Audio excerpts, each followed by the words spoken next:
With final results still outstanding, the Israeli election has seen a likely consolidation of power for Prime Minister Benjamin Netanyahu. Netanyahu and his centre-right opponent, Benny Gantz, look likely to gain a similar number of votes in the Israeli parliament and seats as well. But the extremely strong showing by the ultra-Orthodox religious parties in a country characterized by coalitions means Netanyahu will swing further right in forming a government. Issues such as stricter enforcement of the Sabbath will now come into play. Europe's leaders are expected to make a crucial decision on the UK's Brexit deal during a bloc meeting. British Prime Minister Theresa May has asked the leaders to extend the Brexit deadline to the end of June as she's still seeking parliamentary approval. May's request comes after Parliament rejected her deal on 3 separate occasions. Britain is due to crash out of the EU on Friday.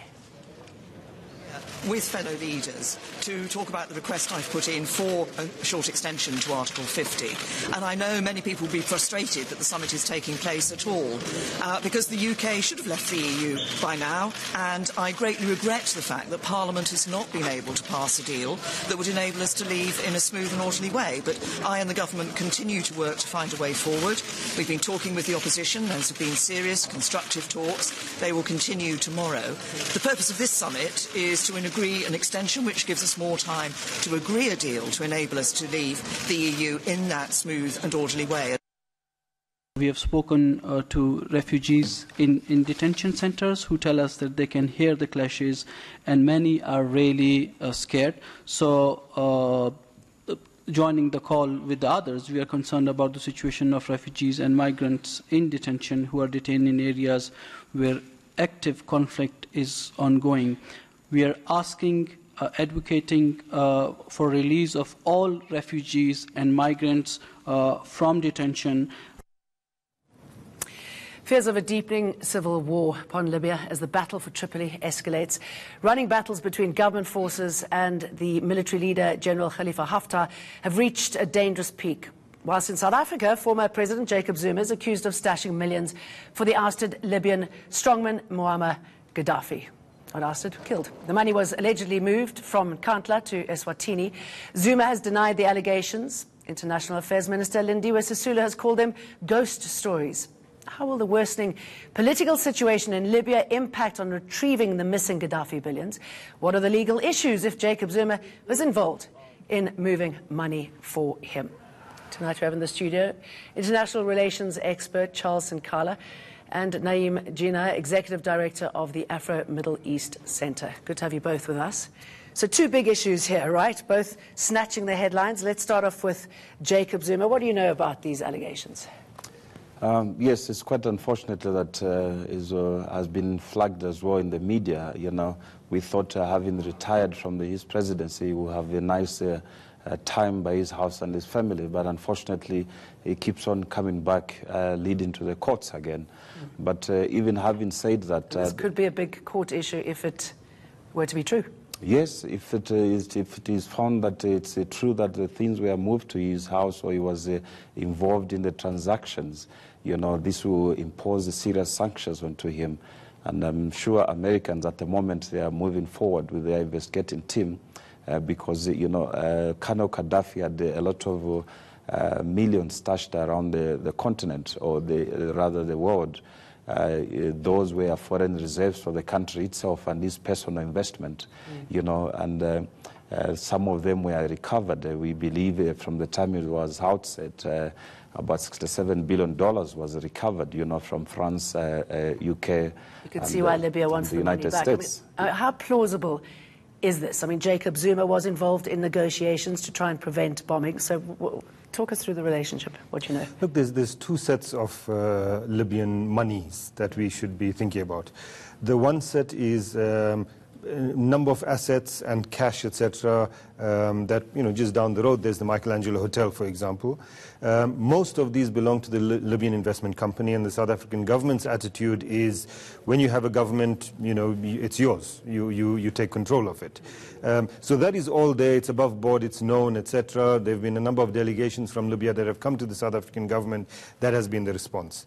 Then there's this other story about this, these mysterious millions. I mean, certainly not billions. billions, mysterious millions that were given to Jacob Zuma. Now, there was a point where Gaddafi definitely expressed support for Jacob Zuma in terms of his battle against Thabo Mbeki. Whether he gave Zuma some money at that time for that, it's possible that he did. I would be very surprised if Jacob Zuma got money and had it stashed and hadn't used it up by now. I mean, we know from Zuma's history that he spends more than he makes, no matter how much he makes. So to stash that much of money in his backyard and not use it up, I think it's quite unlikely. And the movement of money from there to the Swazi king and all of those kinds of things, I think there's a lot of sensationalism in this, and I think we should be a bit wary about where the story leads. What sort of impact do you think the situation in Libya at the moment will have on an investigation like this? Because I believe the Libyan authorities have been in touch with South Africa. Lindiwe Sisulu says it's a ghost story. So how do you think that'll play? Yeah, I think her response was pretty premature because, I mean, having received such a huge allegation, you know, she should have engaged the South African investigating team, you know, to investigate and really try to work with the Sunday Times and get the facts. Because I don't think Sunday Times just started talking about this issue from anywhere else. They also, the reporter there, Bongani, actually indicated earlier that he actually contacted the King's office in Eswatini, and as well as President Zuma, that they must give a response to these allegations prior to the releasing of the information in the media, but none of the information they received from them. So it is quite a problematic issue, and I think the Libyan government, they are trying to get back the resources which has been spent or left stashed outside the country. And excuse me jumping in here, I should imagine that, I mean, they desperately need this money. You've got the civil war between the two sides, which just shows no sign of abating. You've got many players, Egypt supporting the general, so there's a proxy war happening there. Talk us through how it's playing out. The problem, of course, is, despite what Charles says, we have two governments in Libya, one that is recognized by the UN and the international community based in Tripoli, and the other is the government that de facto is being controlled by, as you said, a warlord, Khalifa Haftar, in the east.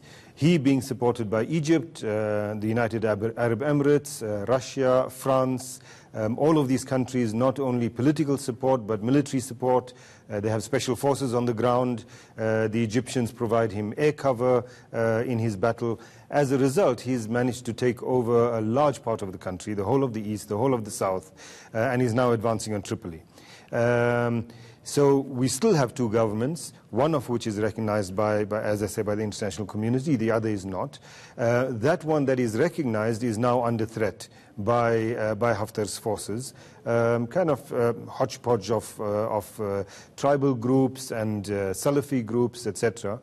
I don't think that he's going to be able to take over Tripoli as he has believed, or as he has said he believes he will.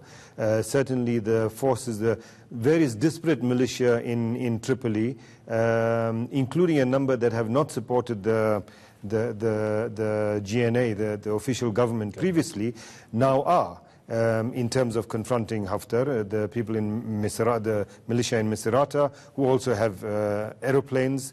So he's camped out on the outskirts of Tripoli, but it's not going to be a walk in the park. I don't think he's actually going to get in. I think we're going to have to leave it there. I mean, obviously this has a tremendous impact on people's lives. The humanitarian situation there is desperate. People get onto boats. We know what happens to those refugees. And bubbling away, obviously, is the crude oil that they have that everybody wants in Libya. Everyone wants a piece of it. Everyone wants a piece. Charles, Sinkala and Naima Jenna, thank you.